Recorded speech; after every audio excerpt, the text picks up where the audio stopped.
Imagine por um momento que você está navegando pelo Mar do Norte em uma noite tempestuosa.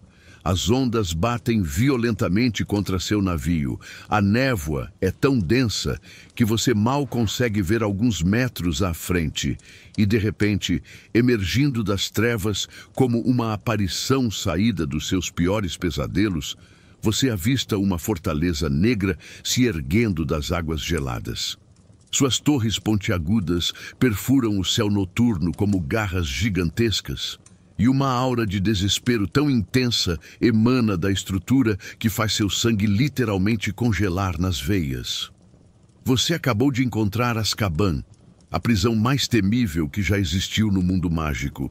Um lugar onde a própria esperança vai morrer uma morte lenta e agonizante. Mas o que você não sabe, o que nem mesmo os bruxos mais instruídos compreendem completamente, é que essa fortaleza guarda segredos muito mais sinistros e perturbadores do que qualquer prisioneiro jamais encarcerado entre suas paredes. A história que vou contar hoje não é apenas sobre uma prisão. É sobre como o medo, a ganância pelo poder político e a negligência deliberada de uma sociedade inteira transformaram um lugar já amaldiçoado no maior símbolo de terror do mundo bruxo. É uma história que o próprio Ministério da Magia tentou enterrar por séculos, mas que precisa ser contada. Mas antes de começarmos esta jornada pelos corredores gelados, onde ecoam os gritos de centenas de almas perdidas, eu preciso de um favor seu. Estamos numa batalha épica para chegar aos 1000 inscritos, e cada um de vocês faz a diferença. Se você curte conteúdo de qualidade sobre o mundo mágico, inscreva-se no canal. É de graça e ajuda demais o canal. Ativa o sininho também, porque você não vai querer perder nenhum vídeo do mundo mágico da magia.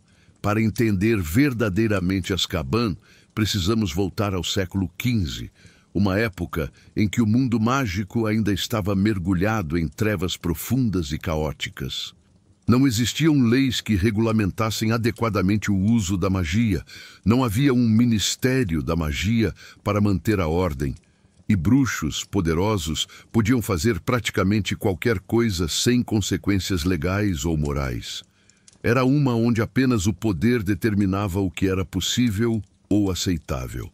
Foi nessa época de caos absoluto que nasceu, ou melhor, se manifestou como uma força da natureza, um dos bruxos mais perturbadores e enigmáticos da história, Ecrisdes.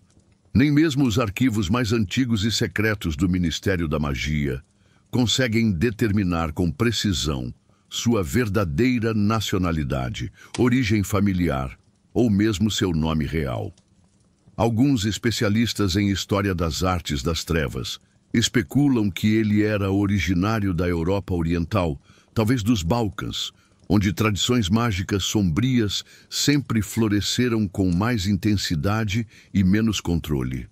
Outros pesquisadores, particularmente aqueles que estudaram os artefatos deixados para trás em sua fortaleza, acreditam que ele simplesmente surgiu do nada, como se fosse uma manifestação pura e concentrada da malevolência humana, ganhando forma física. O que sabemos com absoluta certeza é que Ecrisdes possuía um poder mágico extraordinário e sem precedentes na história documentada, acompanhado de uma mente completamente corrompida por obsessões sádicas que desafiam qualquer tentativa de compreensão psicológica normal. Diferente de outros bruxos das trevas famosos da história, como Grindelwald ou mesmo Voldemort, que buscavam poder político, dominação mundial ou imortalidade pessoal, Ecrisdes parecia movido apenas por um prazer sádico, primitivo e insaciável. Sua única motivação aparente era o sofrimento humano em sua forma mais pura e concentrada. Ecrisdes não escolheu uma ilha já existente para construir sua fortaleza de horrores. Evidências arqueológicas mágicas sugerem que ele literalmente criou ou expandiu drasticamente um pequeno afloramento rochoso perdido no Mar do Norte, usando magia das trevas de um nível tão avançado que desafia a compreensão dos maiores especialistas contemporâneos. Imagine a magnitude incompreensível desse feito mágico. Ele moldou a própria terra, rocha e fundação marinha, usando não apenas sua força mágica pessoal, mas também a energia vital extraída sistematicamente de centenas, possivelmente milhares de vítimas ao longo de décadas de atividade sádica. A construção da fortaleza não foi um projeto arquitetônico convencional, nem mesmo pelos padrões mágicos da época. Cada pedra foi colocada com rituais sombrios específicos. Cada parede foi erguida enquanto torturas elaboradas aconteciam como parte integral do processo de construção. Cada torre foi construída usando não apenas magia tradicional, mas o sofrimento humano concentrado como uma forma literal de argamassa mística. É por essa razão que, mesmo séculos depois de sua criação, as próprias paredes de Azkaban parecem exalar desespero e emanar uma energia negativa que afeta instantaneamente qualquer pessoa que se aproxima da estrutura. Mas como Ecrisdes conseguia atrair vítimas para uma ilha isolada no meio do oceano, ele desenvolveu e aperfeiçoou alguns dos feitiços de atração e ilusão mais sofisticados já registrados na história da magia. Marinheiros trouxas navegando pela região relatavam ver luzes misteriosas dançando sobre as águas, ouvir vozes melodiosas de entes queridos mortos chamando-os pelos nomes, ou avistar navios aparentemente em perigo, que precisavam desesperadamente de ajuda e resgate. Outros descreviam visões de portos seguros aparecendo magicamente em meio a tempestades violentas, ou ilhas paradisíacas onde poderiam encontrar abrigo e provisões. Uma vez que essas vítimas inocentes pisavam na costa rochosa da ilha de Ecrisdes, não havia absolutamente nenhuma possibilidade de escapatória. Os feitiços que ele havia tecido ao redor da fortaleza não apenas impediam a fuga física, mas também a comunicação mágica com o mundo exterior. A ilha existia em uma espécie de bolha dimensional isolada, onde gritos não podiam ser ouvidos além de suas praias e onde tentativas de enviar mensagens mágicas simplesmente desapareciam no vazio. Os rituais que Ecrisdes praticava em suas vítimas eram tão abomináveis e perturbadores que mesmo bruxos especializados em artes das trevas, aurores veteranos que haviam visto os piores crimes mágicos possíveis e pesquisadores do Departamento de Mistérios se recusavam categoricamente a falar sobre eles quando finalmente investigaram a fortaleza após sua morte. O que sabemos, através de fragmentos de relatórios que vazaram ao longo dos séculos, é que Ecrisdes não matava suas vítimas rapidamente ou mesmo de forma relativamente misericordiosa. O sofrimento prolongado, elaborado e psicologicamente devastador era absolutamente essencial para seus experimentos macabros. Nos porões mais profundos e secretos da fortaleza, Ecrisdes mantinha o que só pode ser descrito como um laboratório de horrores sem precedentes na história do mundo mágico. Não era meramente um local de tortura física tradicional, como as masmorras medievais trouxas. Era um centro de pesquisa altamente organizado e metodicamente planejado, onde ele explorava sistematicamente os limites mais sombrios e proibidos da magia, particularmente aqueles relacionados à manipulação da alma humana, à natureza da consciência e aos mecanismos fundamentais do sofrimento psicológico. Evidências deixadas para trás sugerem que Ecrisdes estava obsessivamente focado em descobrir como a alma humana poderia ser manipulada, fragmentada em pedaços e literalmente consumida como uma fonte de poder mágico. Suas experiências não tinham precedentes conhecidos na história documentada da magia, nem mesmo nos períodos mais sombrios da antiguidade. Ele havia descoberto maneiras de manter suas vítimas completamente conscientes e mentalmente alertas, mesmo durante torturas físicas e psicológicas, que normalmente levariam à loucura completa, coma ou morte imediata. Mais perturbador e sinistro ainda era o fato de que Ecrísdes claramente estava tentando criar alguma coisa específica através de seus experimentos. Os investigadores que entraram na fortaleza, depois de sua morte misteriosa, encontraram salas inteiras cobertas com runas e símbolos mágicos que não pertenciam a nenhuma tradição mágica conhecida ou documentada. Havia altares elaborados onde rituais extremamente complexos foram realizados repetidamente, deixando uma energia residual tão sombria e concentrada que causava náuseas imediatas, vertigens e ataques de pânico em qualquer pessoa que simplesmente se aproximasse dessas áreas. É aqui que emerge a teoria mais chocante e perturbadora sobre as verdadeiras atividades de Ecrísdes. Ele não apenas atraía dementadores para sua fortaleza através do sofrimento que criava. Evidências sugerem fortemente que ele os criou, ou pelo menos criou as condições perfeitas e específicas para que eles se manifestassem fisicamente e se multiplicassem em números sem precedentes. Os dementadores podem não ser criaturas naturais do nosso mundo, mas sim abominações artificiais criadas através da concentração e manipulação do desespero humano em níveis industriais. Ninguém sabe exatamente como ou quando Ecrísdes morreu, e essa incerteza adiciona uma camada extra de mistério e terror à sua história já assombrada. Não há qualquer registro histórico de batalha mágica, doença conhecida, acidente ou assassinato. Não existem evidências de que outros bruxos tenham descoberto sua localização e o confrontado. Uma teoria prevalente entre especialistas em artes das trevas é que ele simplesmente se consumiu literalmente através de seus próprios experimentos, que suas investigações com forças tão fundamentalmente sombrias e corrompidas eventualmente devoraram sua própria essência vital, até que não restou nada além de malevolência pura concentrada. O momento exato de sua morte foi marcado por fenômenos mágicos extraordinários e aterrorizantes que foram observados e documentados por marinheiros a centenas de quilômetros de distância.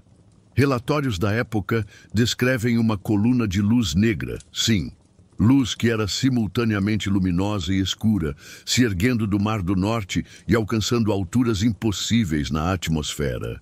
Esse fenômeno foi seguido por um silêncio sobrenatural, que durou exatamente 3 dias e 3 noites completas, durante os quais nem mesmo o som das ondas do oceano podia ser ouvido na região. Quando os poderosos feitiços de ocultamento que Ecrísdes havia mantido por décadas finalmente se desfizeram com sua morte, a ilha se tornou subitamente visível para o mundo mágico pela primeira vez. Mas o que os primeiros investigadores oficiais do Ministério da Magia encontraram quando finalmente chegaram ao local, os traumatizou de maneiras que afetaram o resto de suas vidas. A fortaleza não estava simplesmente vazia ou abandonada, como seria de esperar após a morte de seu criador.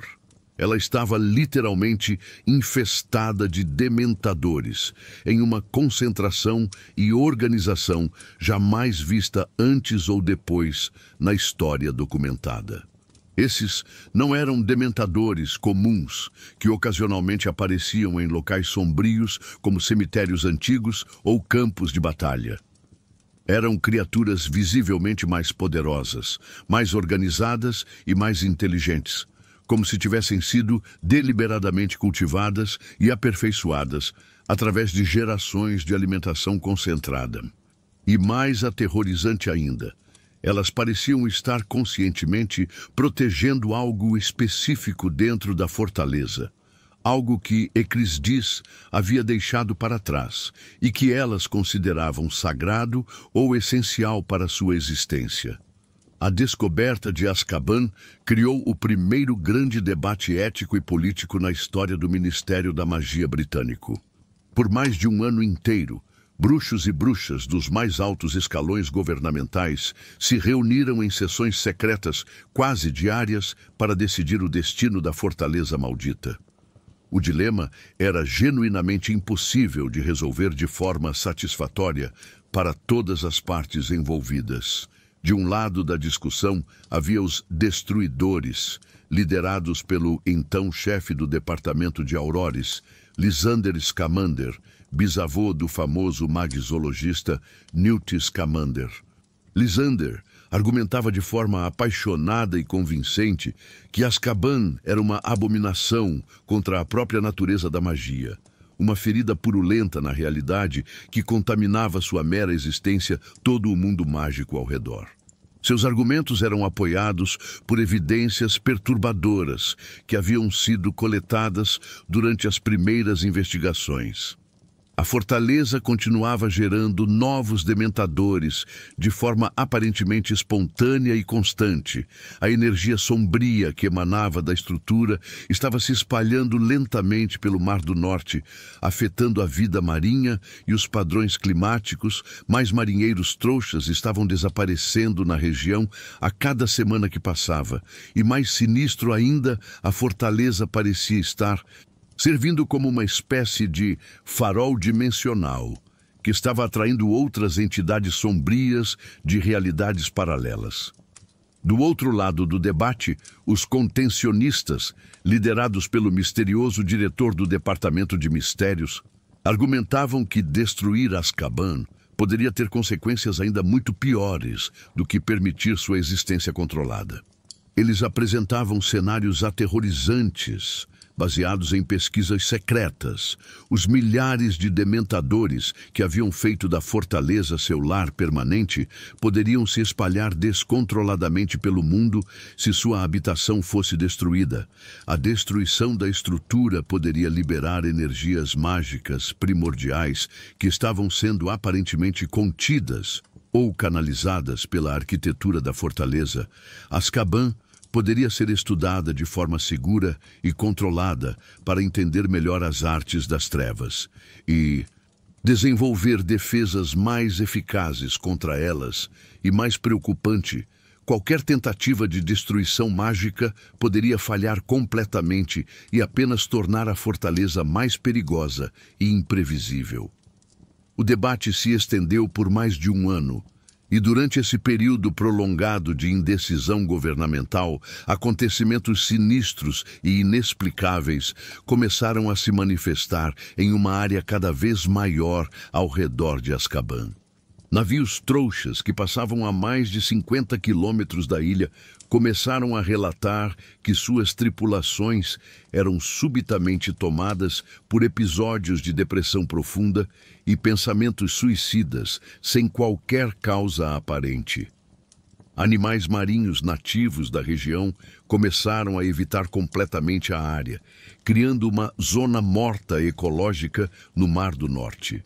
E mais preocupante para as autoridades mágicas, outros bruxos praticantes de artes das trevas de várias partes da Europa começaram a ser misteriosamente atraídos para a região, como se Azkaban fosse um ímã sobrenatural para a malevolência humana.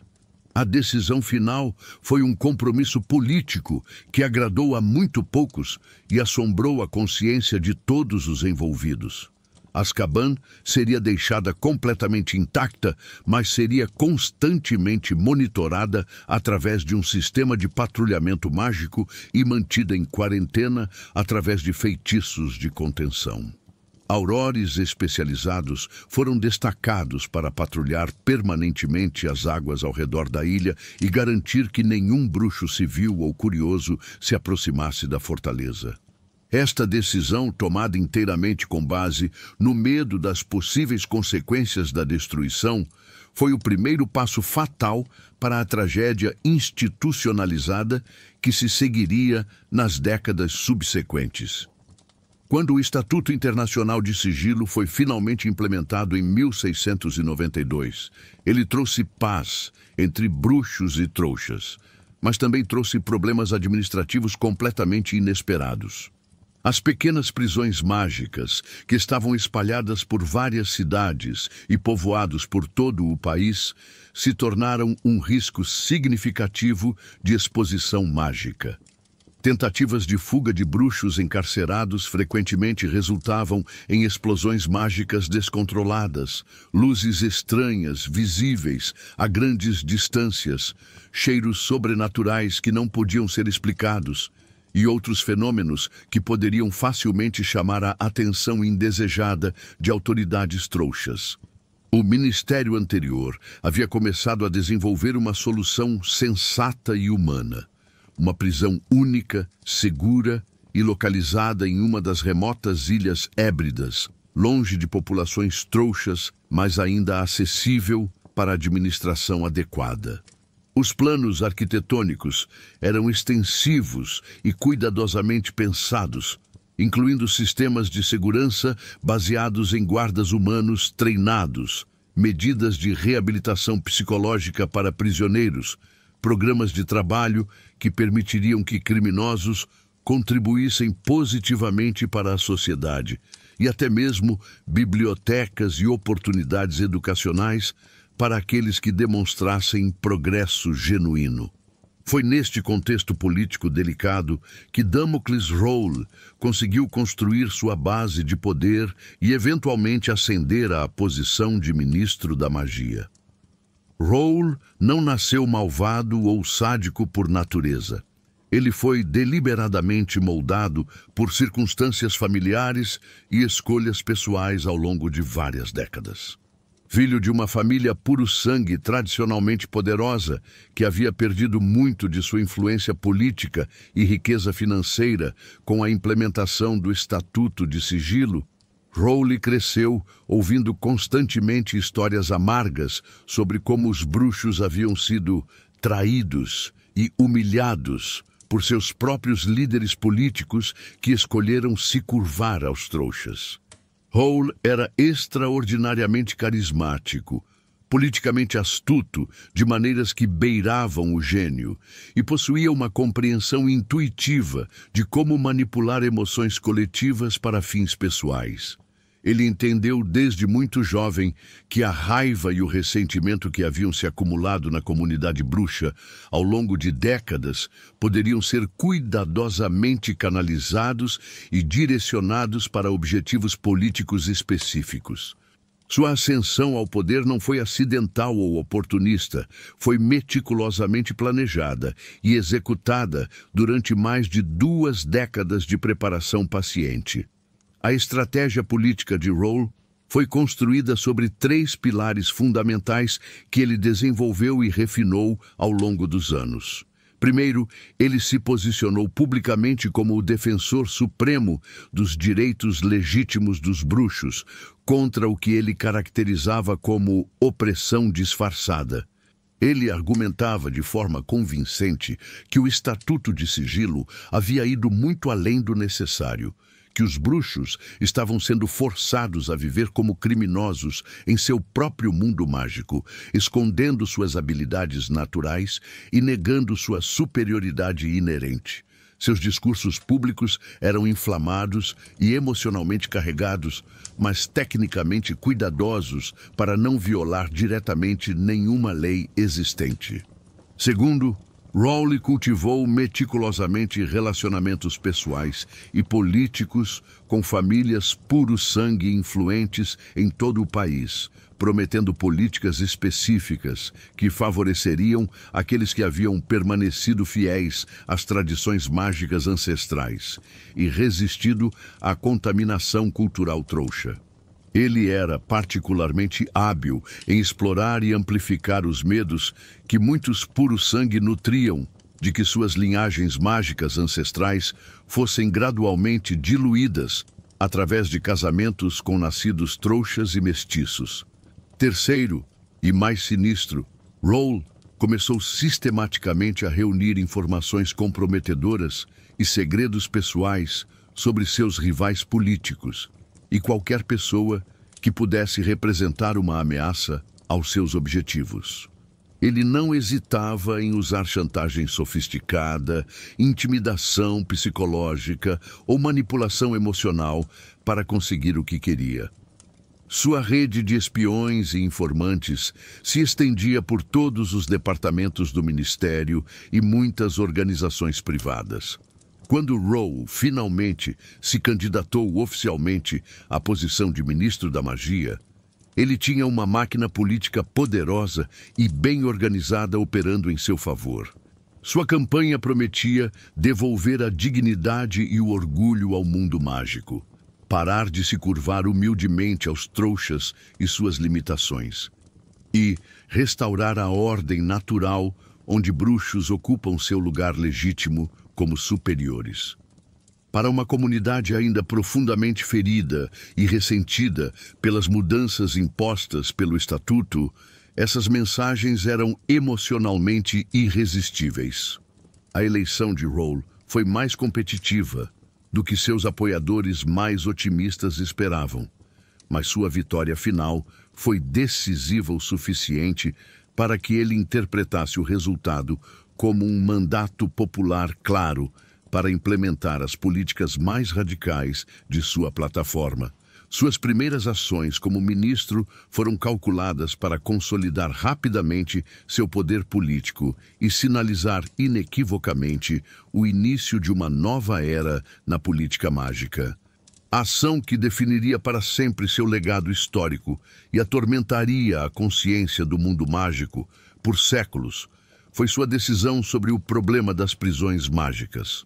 Os planos cuidadosamente desenvolvidos pelo governo anterior para uma prisão humana e eficaz foram imediatamente rejeitados por Roll como dispendiosos desnecessariamente e excessivamente gentis com criminosos que não merecem tal consideração. Em uma reunião ministerial que se tornou lendária por sua frieza calculada e crueldade casual, Roll declarou com um sorriso que assombrou os presentes: "Por que deveríamos gastar recursos preciosos construindo uma nova prisão quando já temos a instalação perfeita esperando para ser utilizada?" Quando membros chocados de sua equipe tentaram explicar exatamente por que Azkaban era completamente inadequada para servir como prisão para seres humanos, citando os dementadores, a história sombria, os efeitos psicológicos devastadores, Roll respondeu com o que se tornaria sua frase mais infame e moralmente repugnante: "Excelente! Os criminosos devem sofrer consequências reais por suas ações. E que melhor maneira de garantir que nunca repitam seus crimes do que traumatizá-los de forma permanente e inesquecível." A proposta de usar Azkaban como prisão oficial encontrou oposição feroz e imediata. Especialistas reconhecidos em dementadores testemunharam extensivamente sobre os efeitos psicológicos devastadores e irreversíveis de exposição prolongada a essas criaturas. Curadores experientes do Hospital St. Mungus explicaram em detalhes médicos que prisioneiros expostos a dementadores por períodos estendidos frequentemente desenvolviam danos neurológicos e psicológicos que eram literalmente impossíveis de curar mesmo com a magia mais avançada disponível. Mas Roll havia preparado sua estratégia política com antecedência típica. Ele habilmente enquadrou toda a oposição como simpatia excessiva e inadequada por criminosos perigosos e fraqueza moral diante do crescimento preocupante da criminalidade. Ele argumentou de forma aparentemente lógica que a natureza absolutamente aterrorizante de Azkaban serviria como prevenção definitiva contra qualquer forma de criminalidade mágica.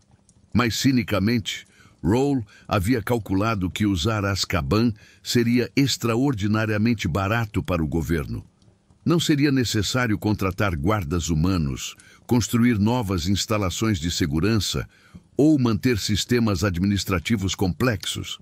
Os dementadores fariam literalmente todo o trabalho de contenção gratuitamente, alimentando-se continuamente do sofrimento dos prisioneiros como forma de pagamento. Os primeiros prisioneiros enviados para Azkaban eram criminosos de diversos níveis de gravidade, desde bruxos que haviam violado acidentalmente o Estatuto de Sigilo até aqueles culpados de crimes mágicos mais sérios, como o uso de maldições imperdoáveis. Rowley havia insistido em começar com uma amostra representativa da população carcerária para testar cientificamente a eficácia da nova abordagem prisional. O que aconteceu com esses primeiros prisioneiros foi documentado em relatórios médicos e psicológicos, que só vieram à tona décadas depois, quando Eldritch Diggory finalmente conseguiu acesso aos arquivos classificados como ultra-secretos. Os prisioneiros foram transportados por navios especiais equipados com feitiços de proteção temporária que os isolavam parcialmente da influência dos dementadores durante a viagem através do Mar do Norte. Mas no momento exato em que pisaram na costa rochosa da ilha, todas as proteções mágicas se desfizeram instantaneamente.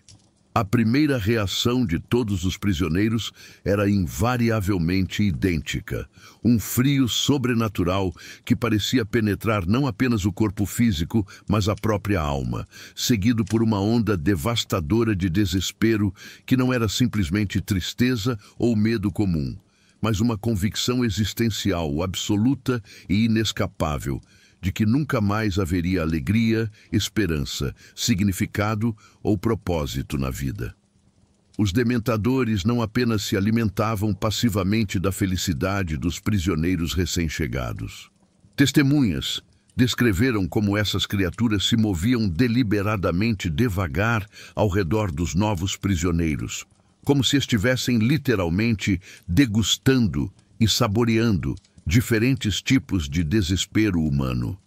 Alguns dementadores pareciam preferir o terror puro de criminosos jovens, enquanto outros gravitavam em direção ao desespero mais profundo e existencial de prisioneiros mais velhos. As celas de Azkaban não foram projetadas com qualquer consideração por conforto, dignidade humana ou mesmo necessidades fisiológicas básicas. Eram cubos de pedra fria e úmida, sem janelas ou qualquer fonte de luz natural, com apenas um pequeno buraco no chão para necessidades corporais. Não havia camas, cobertores, móveis ou qualquer objeto que pudesse proporcionar o menor conforto físico ou psicológico. O pior aspecto da experiência não eram as condições físicas deploráveis, mas o isolamento mental e emocional absoluto que os dementadores impunham. Essas criaturas se alimentavam não apenas de felicidade e esperança, mas especificamente de memórias positivas. Prisioneiros gradualmente perdiam acesso a qualquer lembrança que pudesse trazer consolação, força ou identidade. Eles literalmente esqueciam os rostos de entes queridos, momentos de alegria familiar, conquistas pessoais e até mesmo pequenos prazeres simples, como o sabor de comida favorita ou a sensação de calor do sol. O processo de deterioração mental em Azkaban seguia um padrão previsível e cientificamente documentado que se tornou conhecido entre os poucos curadores que estudaram o fenômeno. Durante as primeiras semanas, prisioneiros experimentavam desespero intenso, mas ainda mantinham sua consciência e identidade fundamentais intactas. Eles ainda se lembravam claramente de quem eram, por que estavam presos e mantinham esperança de eventual libertação. Muitos passavam esse período inicial gritando constantemente, implorando misericórdia, ou tentando desesperadamente negociar com os guardas dementadores, que naturalmente nunca respondiam ou reagiam de qualquer forma. Após o primeiro mês de encarceramento, prisioneiros começavam a perder suas primeiras memórias positivas significativas. Eles gradualmente esqueciam momentos específicos de felicidade, mas ainda mantinham memórias factuais sobre suas vidas e relacionamentos importantes. Durante os primeiros 3 meses, ocorria uma deterioração significativa e visível da personalidade fundamental.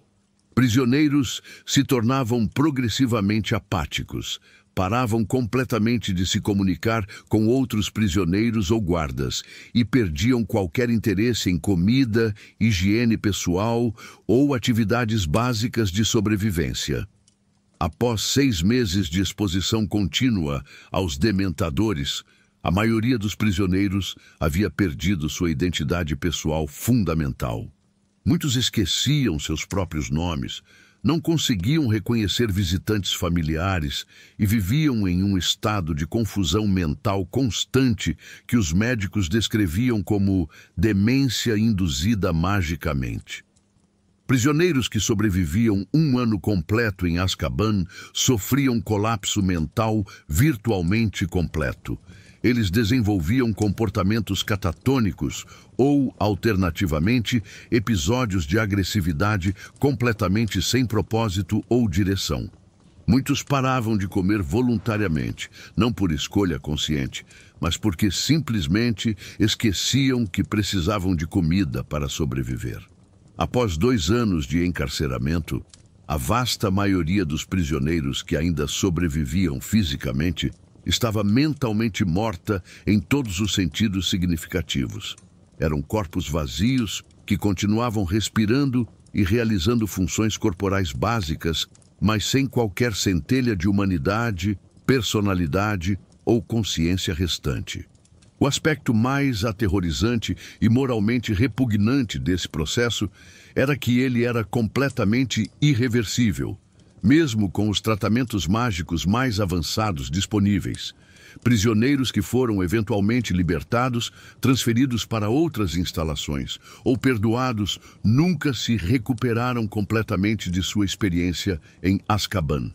Eles viviam o resto de suas vidas como sombras psicológicas de si mesmos, permanentemente incapazes de experimentar alegria genuína, formar conexões emocionais significativas ou encontrar qualquer sentido de propósito na existência. Quando Rowling finalmente deixou o cargo de ministro da magia, em circunstâncias que nunca foram completamente esclarecidas e permanecem misteriosas até hoje, muitos na comunidade mágica esperavam que seu sucessor, Perseu Parkinson, implementasse reformas urgentes e humanitárias em Azkaban. Afinal, os primeiros relatórios sobre as condições verdadeiramente horrendas na prisão já estavam circulando discretamente entre funcionários do governo, e havia uma pressão crescente de grupos emergentes de direitos humanos bruxos e organizações de caridade mágicas. Infelizmente, Parkinson provou ser igualmente frio, calculista e moralmente insensível quanto seu predecessor.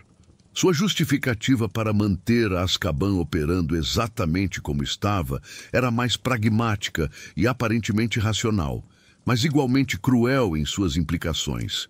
A prisão funciona perfeitamente para seus objetivos declarados. Não tivemos uma única fuga em décadas de operação.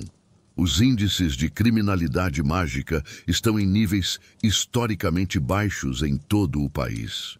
Por que deveríamos modificar ou abandonar um sistema que claramente demonstra sucesso inequívoco? Durante o mandato de Parkinson, Azkaban não apenas continuou operando, mas, na verdade, se expandiu significativamente. Novas alas foram magicamente adicionadas à fortaleza original de Ekrisdis, e o número de dementadores residentes continuou crescendo de forma aparentemente espontânea.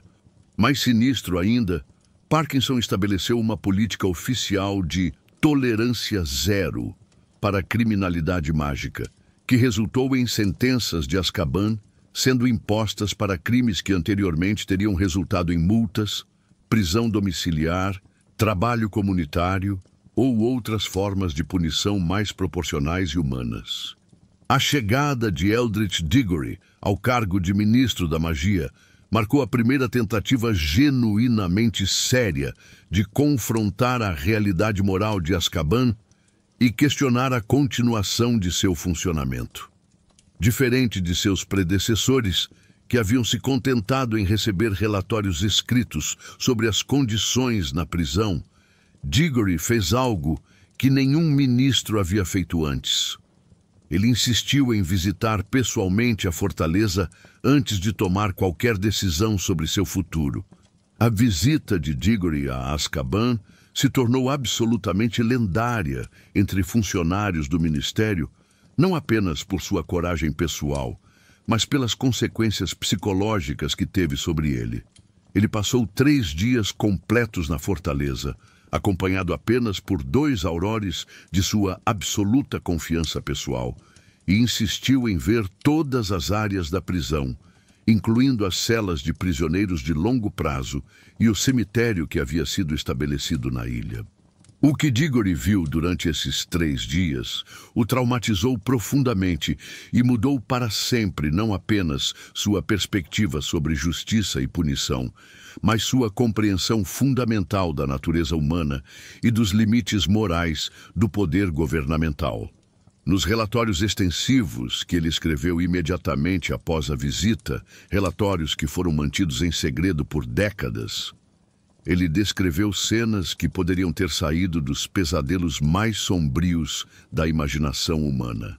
Em suas próprias palavras, preservadas nos arquivos secretos do Ministério, encontrei prisioneiros que haviam esquecido completamente quem eram, de onde vinham ou por que estavam ali. Eles olhavam através de mim como se eu fosse completamente transparente, como se eu não existisse fisicamente. Quando tentei falar com um homem que havia sido encarcerado por usar magia defensiva contra atacantes trouxas que tentavam matar sua família, ele não respondeu de forma alguma. Quando perguntei ao Auror, que me acompanhava há quanto tempo o homem estava em Azkaban, a resposta foi 6 meses. 6 meses para destruir completamente e irreversivelmente uma mente humana saudável. Diggory continuou. No pátio central da prisão, há um cemitério que se estende muito além do que qualquer pessoa externa poderia imaginar. Não é um cemitério pequeno ou discreto, mas uma extensão considerável de terra coberta com centenas e centenas de lápides simples de pedra. Quando perguntei aos funcionários quantos prisioneiros haviam morrido desde que Azkaban começou a operar como prisão, ninguém conseguiu me dar um número exato.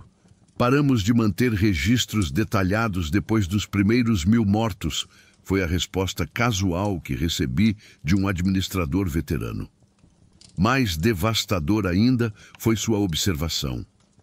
O pior aspecto não são os prisioneiros que morreram e encontraram paz na morte. O pior são aqueles que permanecem vivos, mas desejam desesperadamente estar mortos. Presenciei prisioneiros implorando diretamente aos dementadores para que terminassem logo com seu sofrimento, para que realizassem o beijo do dementador e acabassem com sua existência tortuosa. E os dementadores, como se entendessem perfeitamente a súplica e a saboreassem, sempre se recusavam deliberadamente.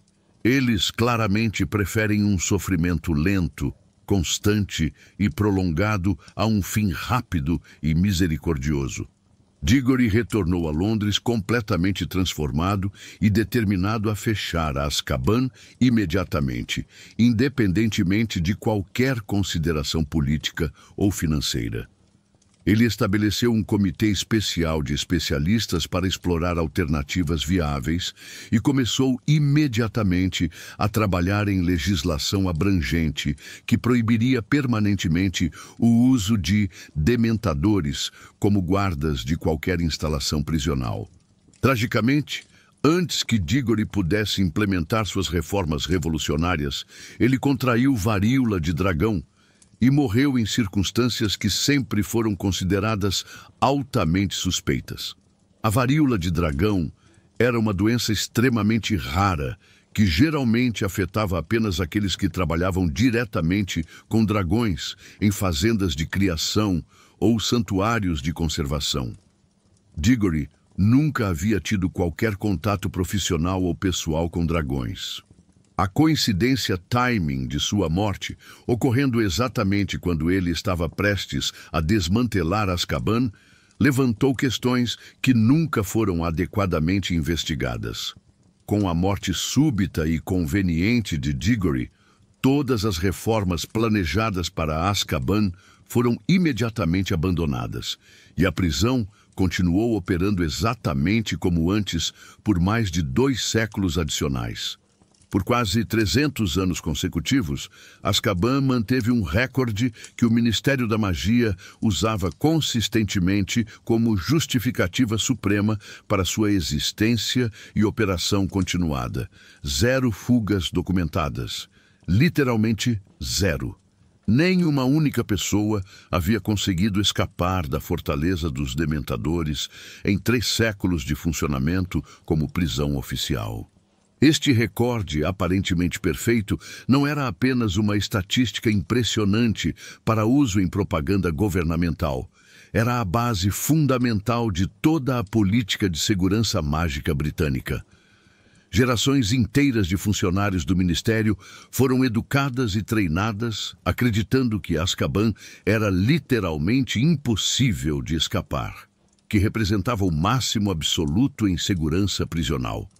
A prisão se tornou um símbolo poderoso de autoridade governamental absoluta e incontestável. Mas esse recorde aparentemente perfeito escondia uma verdade sinistra e moralmente repugnante que poucos estavam dispostos a reconhecer. Não havia fugas, porque a maioria absoluta dos prisioneiros perdia a capacidade mental, emocional e física necessária para planejar, muito menos executar, uma tentativa de fuga dentro de poucos meses de encarceramento. Não era que a prisão fosse arquitetonicamente perfeita ou que os dementadores fossem guardas incomparáveis. Era que ela destruía sistemática e deliberadamente a humanidade essencial de seus ocupantes, até que eles se tornassem literalmente incapazes de conceber qualquer forma de resistência ou escape. Em janeiro de 1996, aconteceu a fuga em massa mais devastadora na história de Azkaban.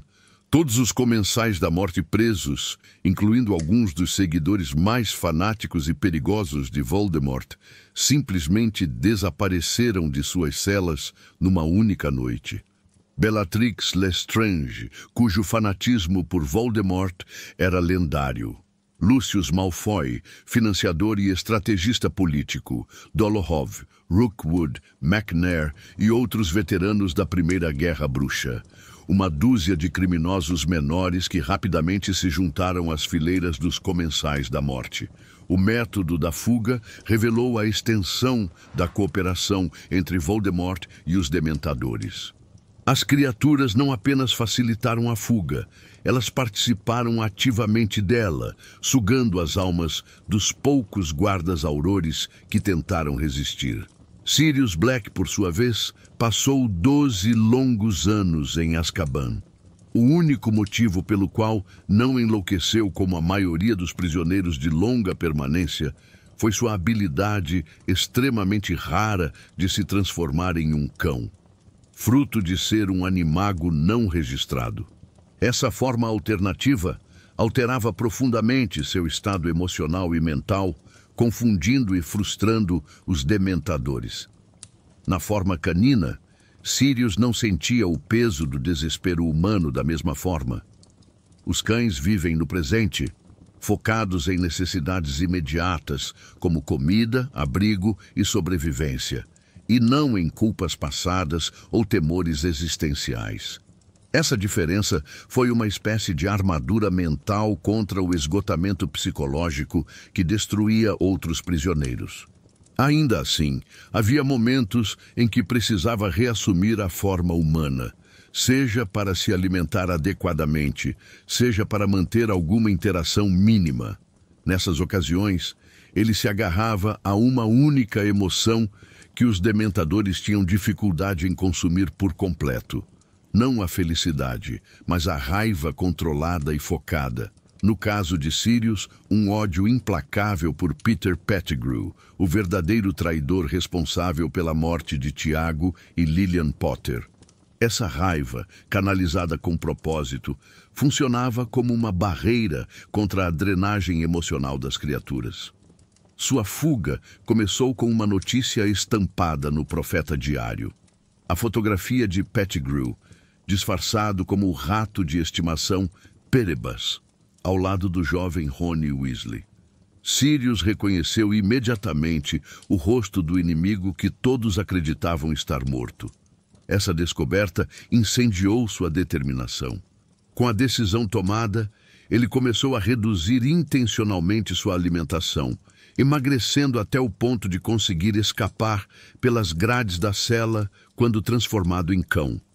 Ele esperou pacientemente até um momento em que os dementadores estavam menos atentos, algo facilitado pelo seu estado constante de forma animaga e pelo fato de não exalar o mesmo tipo de desespero que denunciava outros prisioneiros. Numa noite fria, transformou-se em cão, deslizou pelas grades e atravessou a fortaleza. Ninguém percebeu sua ausência até que já estava nas águas geladas ao redor da ilha.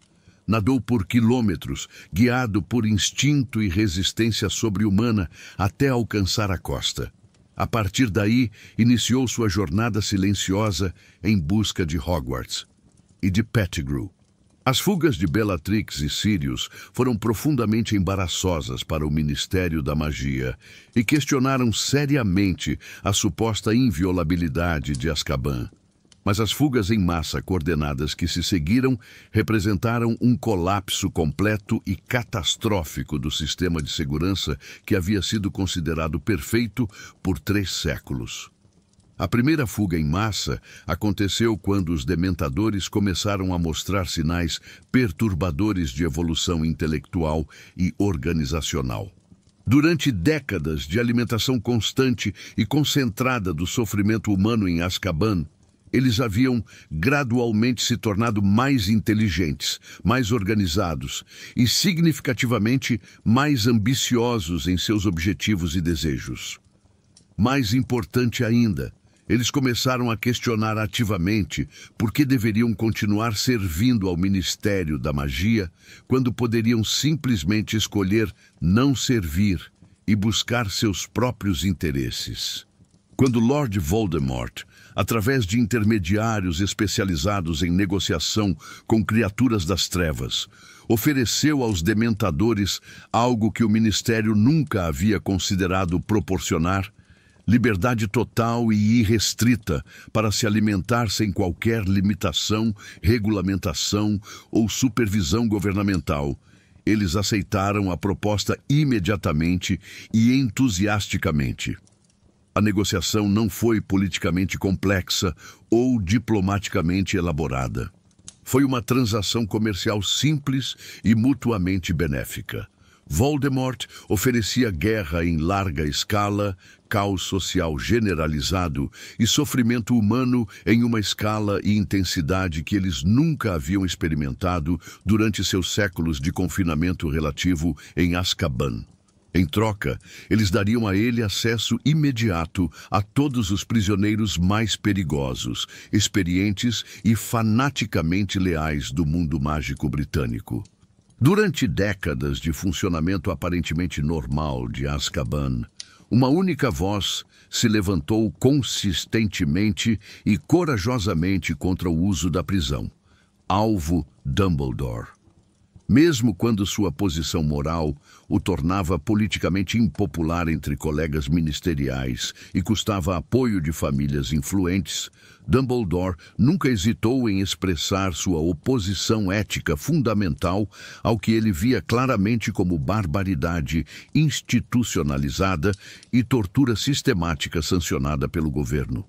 Em suas próprias palavras, registradas em uma sessão histórica do Wizengamot, que se tornou lendária: uma sociedade que permite, encoraja e institucionaliza a tortura sistemática de prisioneiros Independentemente de quão graves possam ser seus crimes, não é uma sociedade civilizada por qualquer definição moral significativa. É uma sociedade que conscientemente escolheu abraçar e normalizar a mesma escuridão fundamental que afirma combater e opor. Dumbledore entendia algo profundo que escapava completamente a muitos de seus contemporâneos. O uso de dementadores como guardas não era apenas cruel e desumano para os prisioneiros diretamente afetados. Era moral e espiritualmente corrosivo para toda a sociedade mágica que permitia e apoiava tal sistema. Quando uma sociedade normaliza a desumanização sistemática de qualquer grupo, mesmo criminosos convictos, ela inevitavelmente abre a porta para a desumanização progressiva de outros grupos considerados indesejáveis ou problemáticos. Suas previsões sobre a eventual mudança de lealdade dos dementadores se mostraram não apenas corretas, mas profeticamente precisas em seus detalhes. Anos antes da aliança formal entre Voldemort e os dementadores se materializar, Dumbledore havia alertado repetidamente que criaturas fundamentalmente alimentadas pelo sofrimento humano inevitavelmente se voltariam contra qualquer sociedade que tentasse controlá-las ou limitar suas atividades naturais. Quando Kingsley Shacklebolt assumiu como ministro da magia após a queda final de Voldemort, uma de suas primeiras e mais controversas decisões políticas foi ordenar a reforma completa e revolucionária de Azkaban. A resistência política e social foi intensa e organizada. Apesar de seus problemas morais óbvios, Azkaban havia funcionado efetivamente como sistema de justiça criminal por séculos. Shacklebolt respondeu a essa resistência com uma declaração que se tornou definitiva e transformou permanentemente o debate público. Azkaban funcionou apenas se considerarmos sucesso a destruição sistemática, deliberada e irreversível da humanidade fundamental de milhares de pessoas ao longo de séculos. Se esse é genuinamente nosso padrão de sucesso como sociedade civilizada, então precisamos reexaminar fundamental e urgentemente nossos valores básicos como comunidade moral. A remoção física dos dementadores de Azkaban foi uma operação extraordinariamente complexa, perigosa e tecnicamente desafiadora. As criaturas não foram simplesmente demitidas administrativamente como funcionários normais. Elas tiveram que ser cuidadosa e magicamente relocadas através de operações que duraram meses, envolvendo especialistas em criaturas das trevas de todo o mundo mágico. Algumas foram transportadas para dimensões alternativas, onde não poderiam causar danos a qualquer população humana. Outras foram contidas em reservas mágicas, especialmente criadas em locais remotos e completamente isolados. O processo foi complicado pelo fato de que muitos dementadores haviam se tornado significativamente mais poderosos e inteligentes durante seus séculos de alimentação concentrada em Azkaban. A fortaleza física passou por um processo de purificação mágica extensivo e sem precedentes. Especialistas em maldições antigas, curadores especializados em trauma mágico e sacerdotes de várias tradições espirituais trabalharam colaborativamente por mais de um ano para limpar a energia residual negativa de séculos acumulados de sofrimento concentrado. Novas alas foram completamente reconstruídas, com foco específico em reabilitação psicológica, educação e preparação para a reintegração social, em vez de punição e quebra psicológica. Hoje, Azkaban funciona como uma instalação prisional, mas uma prisão fundamentalmente diferente em filosofia, estrutura e objetivos. guardada por aurores experientes que trabalham em rotação regular para evitar exposição prolongada ao ambiente ainda sombrio, a prisão agora oferece programas abrangentes de reabilitação psicológica, bibliotecas extensivas, oportunidades educacionais significativas para prisioneiros e até mesmo programas de trabalho que permitem que criminosos contribuam positivamente para a sociedade mágica enquanto cumprem suas sentenças. Mas o legado sombrio e traumático de Azkaban não pode ser simplesmente apagado através de reformas administrativas, por mais bem-intencionadas que sejam. A fortaleza original ainda existe fisicamente, ainda carrega as cicatrizes arquitetônicas e energéticas de séculos de horror sistematizado. Funcionários administrativos e aurores que trabalham na prisão reformada relatam regularmente que certas partes da instalação permanecem inexplicavelmente frias, de maneiras que não podem ser explicadas ou corrigidas mesmo com a magia mais avançada disponível. Às vezes, ecos distantes de gritos antigos ainda podem ser ouvidos nos corredores mais profundos durante as horas mais silenciosas da noite. Mais significativa e duradouramente problemática é a realidade de que as pessoas que sobreviveram ao antigo Azkaban, tanto prisioneiros quanto funcionários administrativos, carregam traumas psicológicos que nunca cicatrizaram completamente, mesmo com décadas de tratamento mágico especializado. Há toda uma geração de bruxos e bruxas que cresceu sabendo intimamente que sua sociedade era não apenas capaz de barbaridade institucionalizada, mas que havia ativamente escolhido essa barbaridade por conveniência política e economia governamental. E assim, chegamos ao fim da história mais sombria, perturbadora e moralmente complexa do mundo mágico. Azkaban não é simplesmente a história de uma prisão terrível ou mesmo de um período sombrio na história da justiça mágica.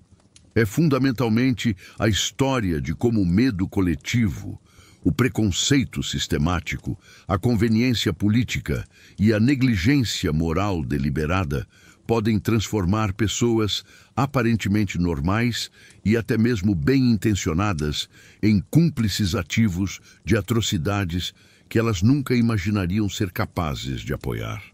A verdadeira lição moral de Azkaban não está nos horrores específicos que aconteceram dentro de suas paredes de pedra ao longo de séculos, mas na facilidade aterrorizante com que uma sociedade inteira, composta por indivíduos que se consideravam civilizados e morais, escolheu deliberadamente ignorar, racionalizar e perpetuar esses horrores por mais de 300 anos.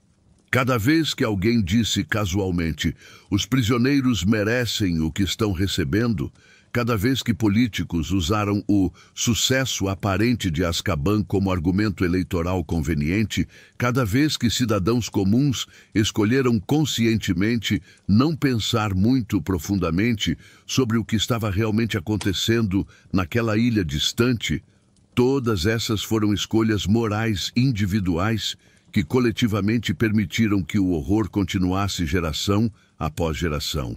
Se essa história te impactou emocionalmente, se ela mudou sua perspectiva sobre questões de justiça e punição, deixa nos comentários qual parte mais te chocou ou fez você refletir. Obrigado por assistir até o final desta jornada sombria e necessária através da história mais perturbadora do mundo mágico. Se você gostou deste mergulho profundo na complexidade moral de Azkaban, não esquece de curtir o vídeo e se inscrever no canal para mais conteúdos que exploram os segredos mais obscuros, as questões mais difíceis e as lições mais importantes do universo Harry Potter e além.